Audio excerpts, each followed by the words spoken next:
বাংলায় আমার সর্ষে ইলিশ চিংড়ি কচি লাউ, বাংলা পার্শে মাছকে ধুয়ে চিড়ের বাটায় দাও।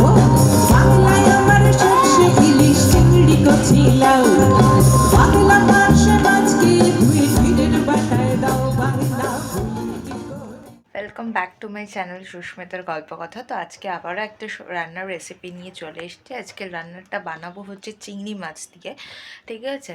তো এটাকে তোমরা বলতে পারো চিংড়ি মাছের বাটি চচ্চড়িও বলতে পারো, বা চিংড়ি মাছ আলু দিয়ে ঝোল বলতে পারো, ঠিক আছে? বা চিংড়ি মাছে মশালা চিংড়ি বলতে পারো, অনেক রকমের নাম তোমরা দিতে পারো। এই যে দেখো, এখানে 250 গ্রাম চিংড়ি মাছ রয়েছে উপকরণ হিসেবে।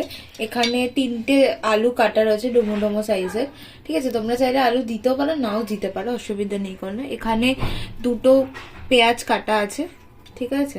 এখানে টমেটো 2টো নিয়েছি আমি, যেটা তোমরা কুচি করেও দিতে পারো। আমি এটার পেস্ট করব। এই যে কাঁচা লঙ্কা, 4টে কাঁচা লঙ্কা দিয়েছি, কারণ ঝাল যে যার অনুযায়ী খাবে, ঠিক আছে? আমি টমেটো আর কাঁচা লঙ্কাটার পেস্ট করবো একটা।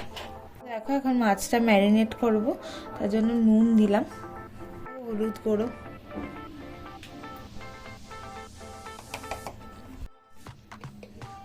লঙ্কার গুঁড়ো, আর তোমরা লেবুর রসও দিতে পারো, আমি দিলাম।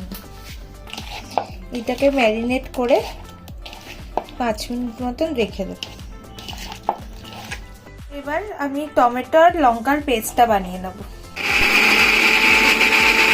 এই দেখো, একটা স্মুথ পেস্ট হয়ে গেছে লঙ্কা আর টমেটো। দেখো, এবার আরেকটা পেস্ট বানাবো, ঠিক আছে? 10 থেকে 12টা তোমরা কাজু নেবে, 10 থেকে 12টা কাজুই আছে। 2 চামচ কালো সর্ষে,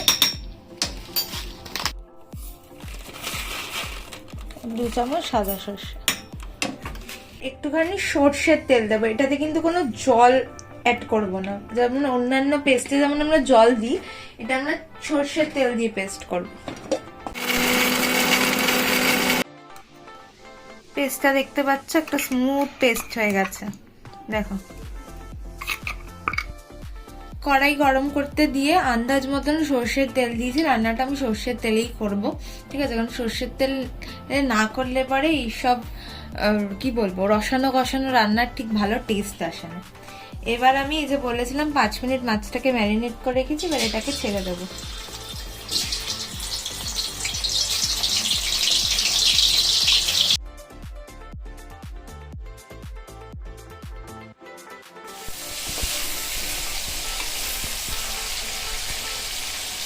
একটু ভাজা ভাজা হোক, ঠিক আছে? হালকা ভাজা ভাজা হবে, তখনই তুলে নেব। এবার দেখো, চিংড়ি মাছটা ভাজা হয়ে গেছে, এবার আমি আলুগুলো দিয়ে দেবো।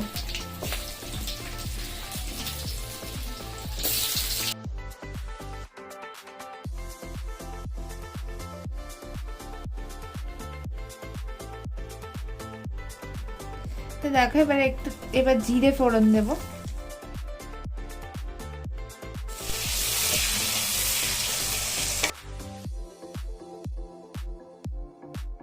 দেখো, এখানে আদা রসুনের পেস্ট আছে, আমি 2 চামচ আদা রসুনের পেস্ট দেবো, কারণ চিংড়ি মাছ তো একটু আদা রসুনের পেস্টটা একটু বেশি ইউজ করতে হয়।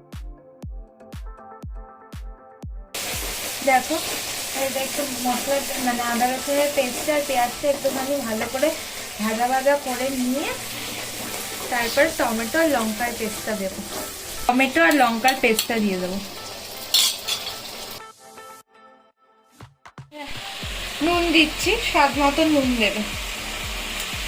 স্বাদটাকে ব্যালেন্স করার জন্য সামান্য একটু চিনি দেবো। এখানে মশলা বলতে কিন্তু শুধু হলুদ গুঁড়ো আর লঙ্কার গুঁড়োই ইউজ হবে, আর কিন্তু কোনো গুঁড়ো মশলা ইউজ হবে না।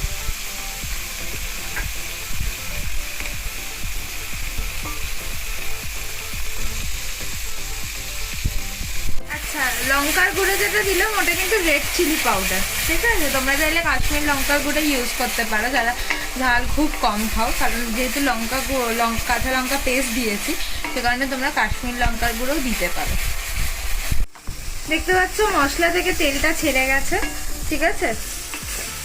এই যে পেস্টটা বানিয়েছিলাম, এবার এই পেস্টটা দিয়ে দেবো, আলুগুলো দিয়ে দেবো।